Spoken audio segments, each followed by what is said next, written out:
এদিক খুব আপন মনে হাঁটছে, তাই সামনে কি আছে না দেখ খেলো এক ধাক্কা একটা পেঙ্গুইনের সাথে।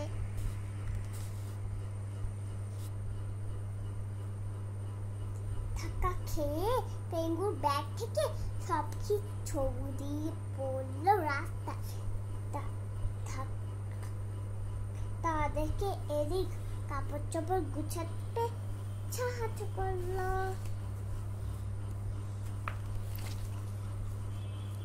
তারপর দুইজনে বসে গল্প শুরু করলো। অনেক খতার পর পেঙ্গু জানতে পারলো পেঙ্গু থাকার কোনো জায়গা নেই, জায়গা। তারপর এরিক বাড়িতে থাকার জন্য অনুরোধ করে। পেঙ্গুও খুঁজে মনে লাগে। চলতে তারা থামলে বিশাল পাইসাপি। বাড়ির ভেতরে গিয়ে পেঙ্গু দেখে বিভিন্ন রকমের একতারা ঘুরে বেড়ায়। সারা বাড়িতে মিষ্টি টুংটাং শব্দ ভেসে বেড়াচ্ছে। কিছুদিন থাকার পর পেঙ্গু একটা জিনিস খেয়াল করলো। প্রতিদিন কেউ না কেউ এসে একটাকে নিয়ে যায়, কিন্তু এদিকে কেউ সাথে নেয় না। বাড়িটা পেঙ্গু জানতে পারলো এদিকে পালের কেউ তাকে সাথে নেয় না।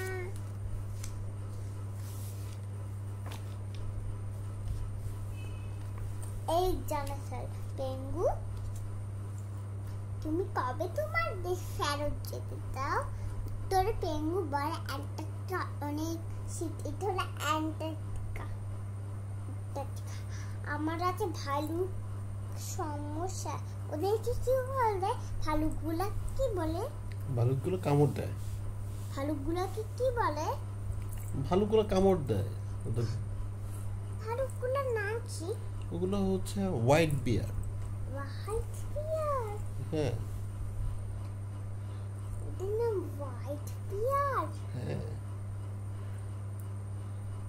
ওদের নাম হোয়াইট বিয়ার। রাইট। পড়ো তারপর। বললাম এই জানতে পেঙ্গু, তুমি কবে তোমার দেশ ফেরত যেতে? উত্তর পেঙ্গু আমার আছে ভালুক সমস্যা, আমার ঘোরাঘুরি করতেই ভালো। এই পর্যন্ত আমি ঘুরেছি, হয়তো দেশে ফিরবো না। ততক্ষণ এদিক পেঙ্গু জড়িয়ে ধরে বলল, আমি তুমি সাবধানে, তুমি আমার বন্ধু, তুমি আমার সাথে থেকে যাও।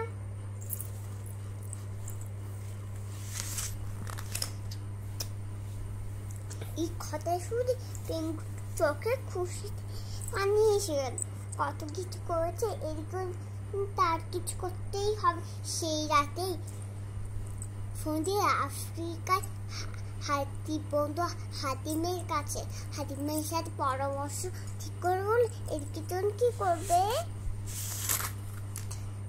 রাতে এদিক ঘুমালে পেঙ্গু কিছু না দেয় চড়া করলো, আবার রং তুলি দিয়ে কিছুর জন্য আঁকিবুকিও করলো।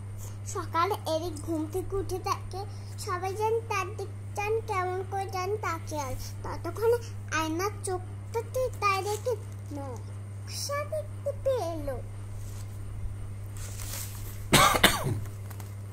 এমন সময় সবচেয়ে জনপ্রিয় একটা জিজ্ঞেস করল, কি ব্যাপার? এমন নতুন চেহারা কোথায় পেয়ে এরিক জবাব দিলেন, আমি নিজেও কিছু বুঝতে পারি। ও মা, নিজের কথায় কি নিজের কানে খুব সরে রাখে। এদিক দেখে পেঙ্গু মুচকি হাসছে। এদিক বুঝে বল, সব কার কাজ? দুইজনে একসাথে হাসা লাগো। পেঙ্গুর গানে আসলে ডাক্তার তার শুনতে চলে আসেন। তারা মানুষের রোগ কাটিয়ে দেয়।